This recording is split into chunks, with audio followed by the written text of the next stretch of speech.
زه دا راته ووایي چې تاسو ته څنګه پته وي چې په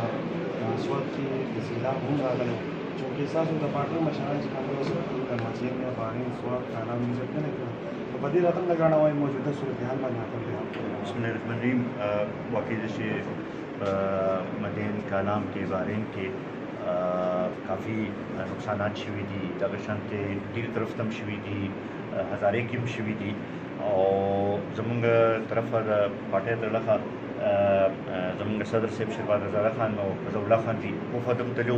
هغه کم شروع کې چې مړي شوي هغوی دواګانو نه هم لیدلي دي هلته کې او ما دوی سره رابطه هم کړې وه دې لپاره دغه کړو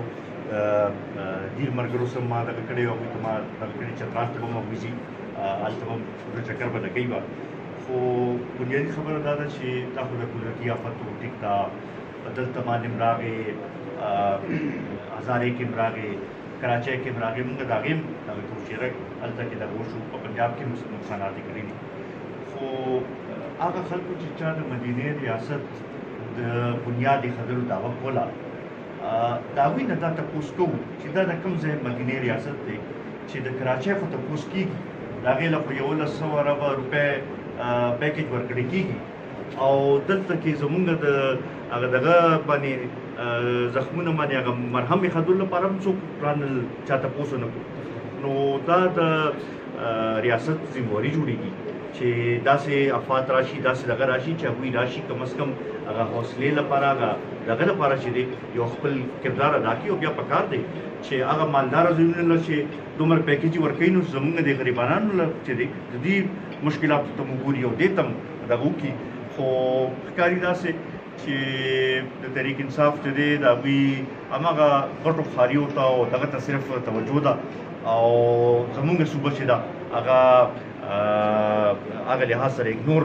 دا دغه شان دي که تاسو وګورئ په پروجیکټس کې هم زموږ صوبه پاتې شوه د سی پیک نه مرکن ډیویژن وویستلی شو چترال والا کومه لاره چې وه هغه اپروو نه شوه دا هم زما خیال زموږ د صوبې د حکومت هم ناکامي ده او د مرکزي حکومت هم موږ سره زیاتی دی هغې لحاظ سره نو په دغې حوالې سره زه دا وینم چې په پښتنو کې احساس محرومي چې ده هغه رس رضا زیاتېږي لګیا ده او دا احساس محرومي زیاتېدل چې دی دا د ملک لپاره ښه نه دي دا د وفاق لپاره ښه نه دي مونږ اوس هم دوی ته دا وایو چې تاسو توجه ورکړئ د هرې علاقې له خپل حق ورکړئ چې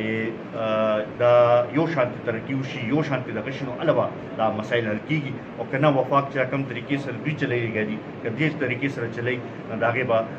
وفاق ته ډېر لوی نقصان رسي